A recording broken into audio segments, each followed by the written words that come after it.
Welcome to LFPL's At the Library series, an ongoing podcast featuring author talks, programs, and events at the Louisville Free Public Library. For more information about upcoming events, visit us online at www.lfpl.org/upcoming-events.htm.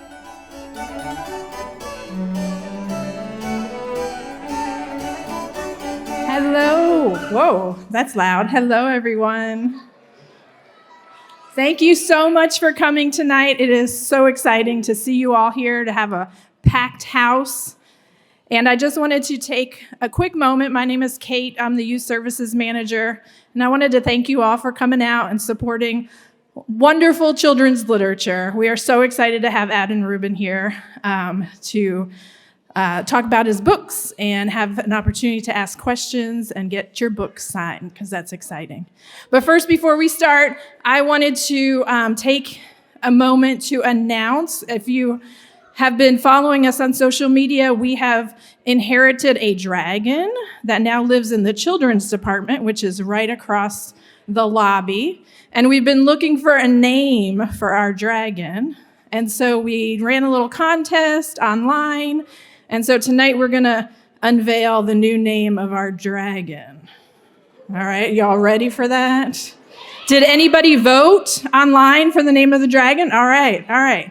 So the name of our new dragon, and these are all names that were chosen and nominated by kids out in Louisville, and then everybody voted. So the name of our new dragon is Scrap-a-Dap. Scrap-a-Dap. So before you leave today, make sure you go say hello to Scrap-a-Dap. It's hanging from the ceiling, all right? I'm going to introduce Paige from Carmichael's, and I just want to say a big thank you to Carmichael's for hosting this tonight and making this a reality and bringing Adam here to talk with you all. So a big hand for Carmichael's.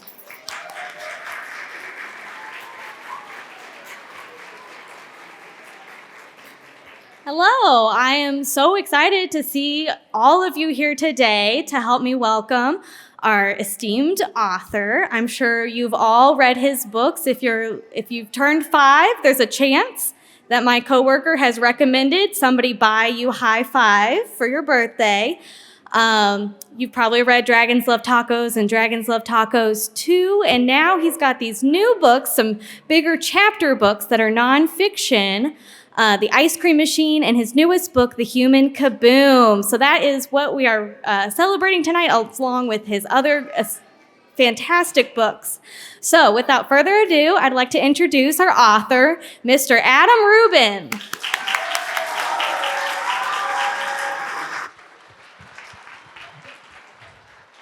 Hello. Hello, everybody. Just going to lean on the podium like this the whole time. Thank you for coming. Wow, I did not expect to see so many people out on Valentine's Day, but there's a lot of red and there's a lot of love in the air, and I'm feeling the love, and thank you for coming out. It kind of makes sense, right? Dragons love tacos, Valentine's Day, hearts, kind of. Carmichael's is not messing around. They know what they're doing. So I want to explain a little bit why I'm here. What am I doing here? I think this is my first time in Louisville. Yeah. Round of applause for the municipality of Louisville. Well, the reason I'm here is because last year I wrote a book called The Ice Cream Machine. And would you toss me that copy of The Ice Cream Machine? This is an interactive portion of the presentation. Thank you. I wrote this book a year ago, and it's a little different from my other books because it's a lot longer. It's a lot longer. And this is the first book I've ever written that could keep a door open, which is a big accomplishment for me. But it looks a little longer than it is. It's actually 6 stories. It's 6 stories in here, so it's a heck of a bargain, right? All the stories, there's different stories, but all the stories have the same title, which is The Ice Cream Machine. And inside, there are examples from different genres, different settings, different characters, different plots. All the stories are totally different. They even have different illustrators. And the reason I did this is because I wanted to try to encourage some of the young readers in the room to try writing a story of their own. And the thing that stops most people from ever writing a story is that blank page. Very scary to look at a blank page, not know what to write. So I figure, let me do you a favor. I'll give you the title for your next great story. It's The Ice Cream Machine. A million different stories could come from these same 3 words, and I hope to prove it by writing these 6 different stories. And I really wanted kids to send me stories. I put my address in the back of the book, and the dust jacket even comes off and turns into an envelope that's already addressed with my mailing address on it. So all you got to do is put your story inside, tape it up, and slap on a stamp. Well, I figured maybe a dozen kids would send me stories. But that's not what happened.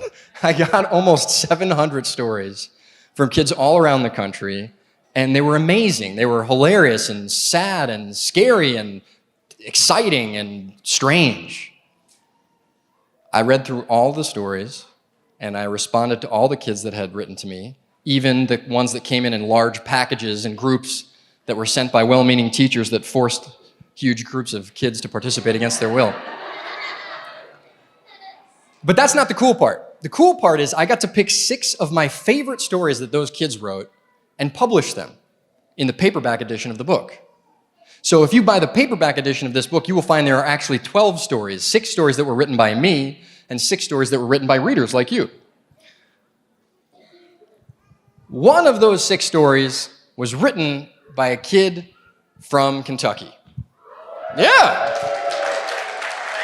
Actually, it was written by a kid from Louisville. Yeah. Actually, more specifically, it was written by a kid that's sitting in this room, and he's the reason that we're all here right now. So give a round of applause for Nolan Roach. Come on up here, Nolan. High five, buddy. So, just to recap this crazy story, I wrote a story which inspired Nolan to write a story, which inspired me to come to Louisville, and now we're all here right now.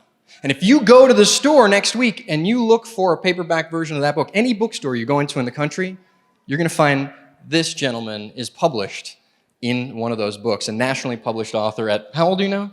11. 11. Pretty good. Pretty good.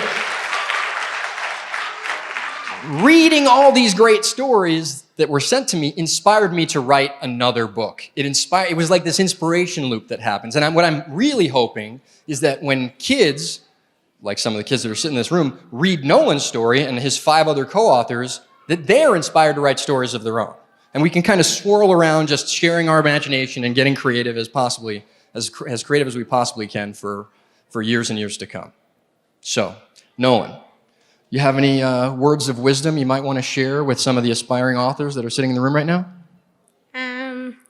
Write what comes to mind. Write what comes to mind. Good, solid advice. Thank you so much, Nolan. Wise beyond his years. Wise beyond his years. So maybe some of you are sitting in the room right now thinking, dang, I didn't get a chance to write an ice cream machine story. Well, there's no deadline. You can send me a story anytime you like. My address is on my website. It's printed in the book. If you want a little help writing a story, on my website, adamrubinhasawebsite.com, and on Penguin Classroom, you can find a series of free videos that'll take you through the process of how do you come up with an idea for a story, all the way through making an outline, doing revision, and then even printing it out and making a hardcover version of your story. If you didn't get a chance to play along in the ice cream machine, we had so much fun. We're doing it again. The Human Kaboom is a new collection of short stories that's coming out. It's out right now. I mean, as far as we're concerned in this room, it's out right now. So again, it's 6 different stories, and they're all titled The Human Kaboom. If you flip through it, back at the Carmichael's table, you can see there's 6 different illustrators. There's a mystery story. There's a sci-fi adventure. There's all sorts of great stuff in there. But I don't want to, it's a little small to go through. It's better to see it on your own. In the first book, the introduction was called Writing is Magic. And I really truly believe that. That was the reason that I was inspired to write a longer book, is because I wanted to share with kids that writing is magic. I mean, reading is fun, and I want everybody to read, but writing is where the real magic is. That's where you get to take your imagination out of your head, put it on paper, and share it For people that you've never met, it could stick around long after you're gone, thousands of years from now. And in this book, I wanted to talk about inspiration, because that's one of the most popular questions I get asked. Where do you get your inspiration from? How do you come up with ideas? And so I wrote in this introduction that I'm going to read you just a little bit of it, and then we're going to take questions, live questions, and then we'll get to the signing line, because I know some people have some things they want to sign, and I don't want to keep you too long. So, I'm going to read you a little bit from this introduction, and as I said, a very popular question is, where does inspiration come from, right? So inspiration is everywhere. Maybe you think I'm exaggerating. This place stinks, you say as you glance around. There's no inspiration here. Well, I say poppycock, which is a very fun word to say. Poppycock. There are an infinite number of stupendous ideas floating right in front of your face, just waiting to be discovered. They might be invisible at the moment, but we can change that. When you give your brain permission to play, your imagination starts to run wild. Every single thing in the universe, no matter how small or random or boring it might seem at first, can transform into the spark of a thrilling idea. Still don't believe me? Flip to any page in this book and plop your finger down without looking. Now read the words you're pointing to. What if that was a clue that led to the revelation of an ancient mystery? What if those were some of your great-grandfather's dying words? What if you met someone with that phrase tattooed on their face? You can't help but think about those words a bit differently now, right? It works kind of backwards, but if you decide to be interested in something, no matter what it is, that thing becomes more interesting. It might even become fascinating, and eventually, inspirational. Instead of flipping through a book, you could go to a museum, walk through the woods, or visit any city in the world. That's why I keep saying inspiration is everywhere. You just have to learn how to recognize it.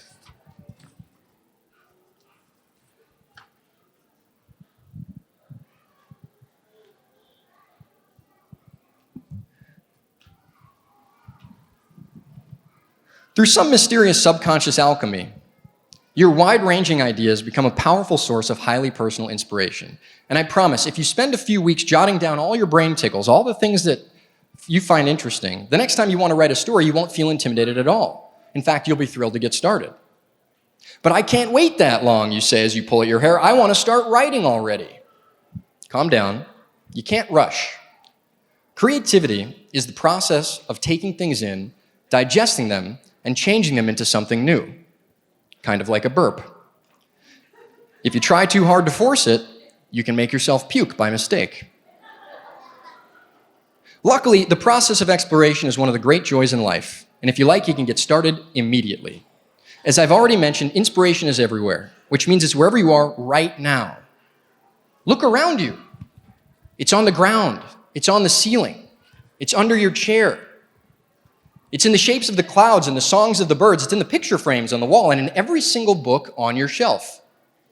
Hopefully, you'll find a few ideas you can use in this book, too. It might be something I wrote in one of the stories, or even better, something I didn't. Something hiding between the lines on the page that no one can see but you. Because that's the big secret. If you go around expecting to discover something amazing, you will. 1,000 tiny epiphanies will reveal themselves. Inspiration is not a brief flash of lightning. It's a constant glow of enthusiastic appreciation. When you're surrounded by inspiration, it feels like you're levitating. It's the greatest feeling in the world. And now that you know what you're looking for, you'll start to find it everywhere. So that's the beginning of this book. And I hope, thank you. All right. And I hope that maybe the idea, the three words, the Human Kaboom, will inspire a new story, something I could never have possibly thought of.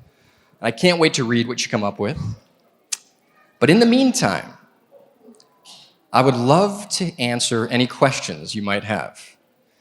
If you have any questions at all, there is a microphone standing lonely or sitting just by itself. It needs somebody to be talking into it, and we've got our first volunteer. Okay. Here we go. How did you create The book with Dragons Love Tacos. Okay, how did I create the book with Dragons Love Tacos? Thank you for that question. Good question. A round of applause for that question. Well, I grew up in Rockland County, New York, which is over the river and through the woods from New York City, where I live now. When I was a kid, my dad, I think we're going to put a little cap on the question line there. I don't know how long the parking lasts outside. Well, like I was saying, by the way, I should clarify. I'll sign whatever you've got after this. I'll sit at a table out there somewhere. I got Sharpies. I'll sign anything you want. And if you don't get to ask your question in front of everybody, I will happily answer it for you one-on-one. We can take photos and TikToks and chat, chit-chat, eat snacks. But back to your question. My dad, when I was a kid, he collected tchotchkes. Anybody know that word, tchotchkes? It's a Yiddish word. It's little things, little objects that are maybe of value to you, not of value to somebody else. Well, my dad used to collect tchotchkes, and one of those tchotchkes was a statue that to me looked like a dragon eating a taco. And I always remembered that statue. Years later, when I wanted to write a picture book, I thought, hey, that might make a good idea. Certainly, I like the 3 words of the title, Dragons Love Tacos. I always start with the title, with all the books. That's how I wound up at this idea, because I always start with the title, and sometimes I write 2 different versions of the book before I figure out what's going to work. Thank you for your question. What's your question? How did you write all those words? How did I write all those words? I ask myself that same question sometimes. I don't know. I don't know how I wrote all the words. The first time I wrote The Ice Cream Machine, I had never written a book that long. And I didn't make a plan. I thought you just got to sit down and just hit the computer until the book was done. And it didn't work out so good. I had to start over. It took me 2 years to write that book because I had to start over halfway through. So I would suggest making an outline. I talk about that in the video series on the website. It helps me, at least when I'm writing something longer, it helps to make an outline. That way you have a bit of a plan as you get going. Now you can mess around with the outline as you're going, but then once you start to sit down and really flesh it out, it kind of helps you feel like you're building on top of something and not just swimming around in quicksand from personal experience. What's your question? When did you make your first book? What year? What year? My first book was Those Darn Squirrels. It was published in 2008. And when I published that book, I thought, that was a fun thing I'll never get to do again. I had a day job. I was writing radio commercials in Chicago. And I never thought I would get to do this. This is very strange. It's surreal. Do you know what that word is? It's like extra, more than real. So real it seems not real. I know what that word is. There's a giant character in a mascot costume out there because my dad had a statue on his desk when I was a kid. You see how that's weird? It's very strange how life works that way. I mean, Nolan thought of a strange story about some penguins in Antarctica, and now here we are sitting in this room enjoying each other's company. Thank you for your question. Bye. See, adult authors don't get that, you know? Nobody ever says bye after they ask questions. What's your question? So I have a question that does not revolve around books. Fair enough. It's a personal question. Okay, shoot. Alright, what is your favorite movie? My favorite movie? I really like The Big Lebowski. I love that movie. Yeah, I love that movie. Really like The Big Lebowski. Frozen, I don't know. What's your question? What order did you write the books in? What order did I write the books in? Hold on one sec. Okay. If I could do this from memory, it'd be pretty impressive. Okay. Those Darn Squirrels, Those Darn Squirrels and the Cat Next Door, Those Darn Squirrels Fly South, Big Bad Bubble, Dragons Love Tacos, 4th book, original publisher declined purchasing that manuscript. They're not so happy about they're not so happy about that. Secret Pizza Party, Robo Sauce, Dragons Love Tacos 2, the sequel. We can talk about market pressure after, kids. We'll discuss. Yeah. Yeah. El Chupacabra, que es bilingüe. ¿Hay alguien aquí que se habla español? Genial. Entonces vamos a continuar en español. No, I'm just kidding. High five. That's one that the Carmichaels loves. High five. Gladys the Magic Chicken, which has a song, and the Ice Cream Machine, which is the orange version of this. Thank you for that question and that totally organic plug for my entire catalog. You don't have them all? I mean, okay, we're gonna do 3 more questions, and then I'm gonna answer all of your questions out there, okay? When you come up, and we'll sign them, because I want to try to be respectful of everybody's time. What's your question? What's your favorite color? My favorite color is blue. We're gonna do 4 more That's mine, questions. too. What's that? Thank you.